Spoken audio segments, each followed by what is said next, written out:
Hello guys, welcome और welcome back to लॉगरी। I hope all of you are doing great. तो आज हम डिस्कस करने वाले हैं सिलेबस ऑफ एनएलसैट बीए।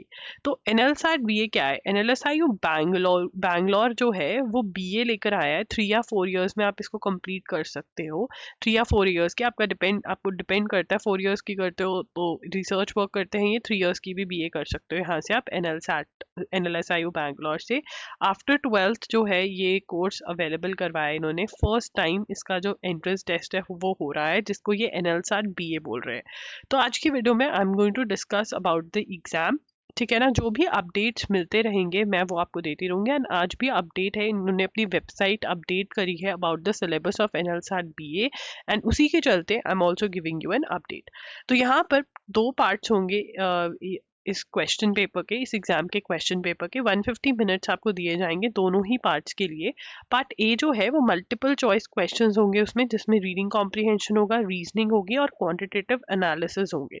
तो reading comprehension we are very very clear कि रीडिंग कॉम्प्रिहेंशन होगा, ठीक है ना।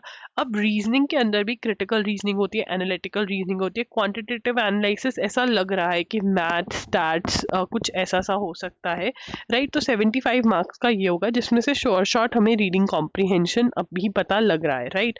0.25 मार्क्स की नेगेटिव मार्किंग होगी, चाहे अगर आप रॉन्ग अटेम्प्ट करते हैं तब भी मार्क्स कटेंगे, और अगर आप अनआंसर छोड़ते हैं तब भी कटेंगे। तो इससे अच्छा आंसर करके मार्क्स कटवा लें रादर देन नॉट अटेम्प्टिंग। तो सारे क्वेश्चंस अटेम्प्ट करने हैं।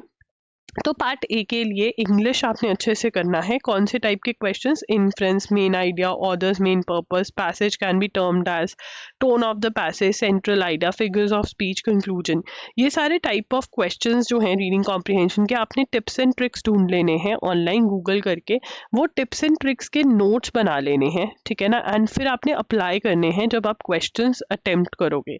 क्वेश्चंस आप कहीं से भी अटेम्प्ट कर सकते हो, कोई भी रीडिंग कॉम्प्रिहेंशन की बुक लेकर आ सकते हो। अगर आप चाहो तो मैं क्वेश्चंस जो हैं आपको डलवा भी सकती हूँ अपनी loggery.in पर। नहीं तो आप कोई भी रीडिंग कॉम्प्रिहेंशन की बुक ले लीजिए, उसमें से आप जो है ये रीडिंग कॉम्प्रिहेंशन सॉल्व कर सकते हैं। एक अच्छे लेवल की बुक ले लो, उसमें से आप सॉल्व कर सकते हो। मैं ट्राई करूंगी कि मैं बुक्स एक बार मार्केट पे जाकर देख कर आऊँ, एंड आपको फिर रेफर कर दूंगी कौन सी अवेलेबल है बुक्स, या इवन अमेजोन पे भी चेक कर दूंगी। बट ये सम बुक आपको यहाँ से रीडिंग कॉम्प्रिहेंशन की प्रैक्टिस करनी होगी, टिप्स एंड ट्रिक्स अप्लाई करने होंगे कि अच्छा इन्फ्रेंस टाइप का क्वेश्चन ऐसे सॉल्व होता है। तो फिर आप रीडिंग कॉम्प्रिहेंशन ढूंढोगे जिसमें इन्फ्रेंस टाइप का क्वेश्चन होगा, उसको सॉल्व करोगे एंड फिर देखोगे अच्छा रीजनिंग में ये कह रहे हैं, ओके फाइन, तो मैं ये सोच रही हूँ अच्छा ऐसा होता है। ये अगर आप प्रैक्टिस ऐसे करोगे देन आप रीडिंग कॉम्प्रिहेंशन में प्रो हो जाओगे, ठीक है। और लेवल कुछ ज़्यादा डिफिकल्ट नहीं होगा, मतलब कैट लेवल नहीं होगा, it would be a medium level thing, ठीक है ना। क्योंकि ग्रेजुएशन के बाद नहीं हो रहा है ये एग्जाम, आफ्टर 12th हो रहा है। So that is what I expect, ठीक है। वोकेबलरी अगर आप अच्छी कर ले तो बहुत बढ़िया बात है। आप द हिंदू फॉलो कर सकते हो हमारे साथ 6 PM द एजुगरी के एनालिसिस के साथ साथ लॉजिकल और क्रिटिकल रीजनिंग दोनों करना पड़ेगा। इसके लिए आप वर्बल एंड ये वाले टॉपिक्स आप verbal and non verbal reasoning by RS Agarwal में से कर सकते हो, verbal and non verbal reasoning by RS Agarwal. And जो क्रिटिकल रीजनिंग के आपके टॉपिक्स हैं वो आप MK पांडे में से भी कर सकते हो। एंड मैंने एक loggery.com पे LSAT की बुक का डाउनलोडेबल फॉर्म शेयर किया हुआ है, वो बुक भी आप डाउनलोड कर सकते हो। Assumption, statement and conclusion, forcefulness of arguments, evaluating inferences, ये सारे टाइप के टॉपिक्स। क्वांटिटेटिव एनालिसिस में अब हमें श्योर नहीं है कि क्या आएगा, तो आई थिंक 30 डेज वंडर में से आप मैथ्स के ये सारे टॉपिक्स अगर कर लोगे तो बहुत ही बढ़िया रहने वाला है। डाटा इंटरप्रिटेशन अभी मैं डाउट में हूँ कि करना चाहिए या नहीं, but I would say maths जो है ये सारे टॉपिक्स आप 30 डेज वंडर बाय एस्टर्न में से कर लेंगे तो बहुत अच्छे चांसेस हैं कि आप वहाँ पर क्वेश्चंस जो हैं वो सॉल्व कर पाएंगे, राइट। उसके बाद पार्ट बी आ जाता है। पार्ट बी में इन्होंने अपडेट्स करे हैं। They are saying part B will have 4 short questions of 150 words each which will test critical reasoning. अब जो 4 शॉर्ट क्वेश्चंस हैं of part will have 4 short questions of 150 words each which will test critical reasoning, thinking ability and analytical depth.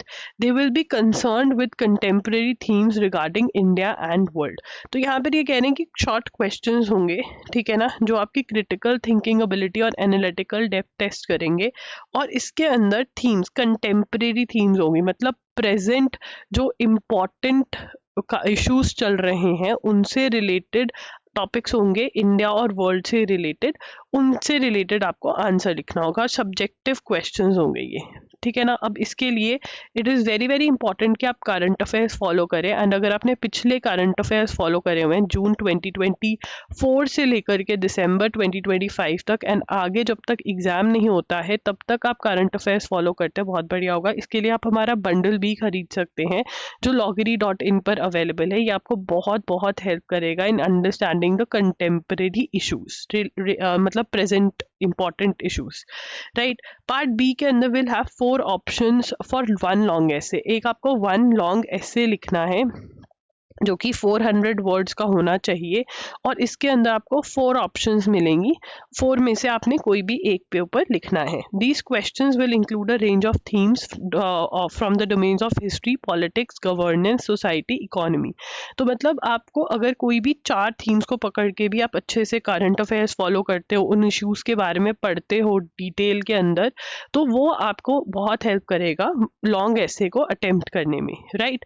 A fresh and final rank list, तो ये part A और part B दोनों ही consider होंगे rank list बनाने में, ठीक है ना। करंट अफेयर्स के लिए आई वुड से आप एजुगिरी यूट्यूब चैनल को फॉलो कर सकते हैं, loggery.in के मंथली वीडियो लेक्चर्स को फॉलो कर सकते हैं जो बहुत टाइम बचाता है। 7 to 8 आवर्स के लेक्चर्स होते हैं, ये 1 महीने के डिजिटल डिजी नोट्स भी प्रोवाइड होते हैं, एक्सप्लेनेशन भी होती है, और मैं छोटू नोट्स भी बनवाती हूँ, वो रिविजन में बहुत ज़्यादा आपको हेल्प करते हैं। So that is what you can do. देखिए ये सब अजम्पशंस हैं, बिकॉज ऑब्वियसली जब तक पेपर नहीं हो जाता है हमें नहीं पता चलेगा कैसा है, तो आपको इस बार कुछ एक्स्ट्रा प्रिपेयर करना पड़ेगा। हाउ आई कैन हेल्प, अगर आपको आंसर राइटिंग कोर्स चाहिए तो आप बता सकते हैं। ऑब्वियसली ये अजम्पशन बेस्ड होगा, बट हाँ आपकी प्रैक्टिस होगी कि आप एक अच्छा आंसर लिख कर आ पाएंगे, you are able to handle the question, वो मैं प्रैक्टिस करवा सकती हूँ। तो आंसर राइटिंग कोर्स चाहिए तो लिख देना writing course, answer writing course ले आओ, and I am going to help you with that. कोई और हेल्प चाहिए तो कमेंट्स में बता सकते हो। अगर आप चाहते हो मैं बुक्स जा करके देख कर आऊँ कौन सी are going to work for this exam, तो आप बता सकते हो, मैं बुक्स पे भी वीडियो ले आऊँगी, ठीक है। Thank you for watching the video, bye bye, take care.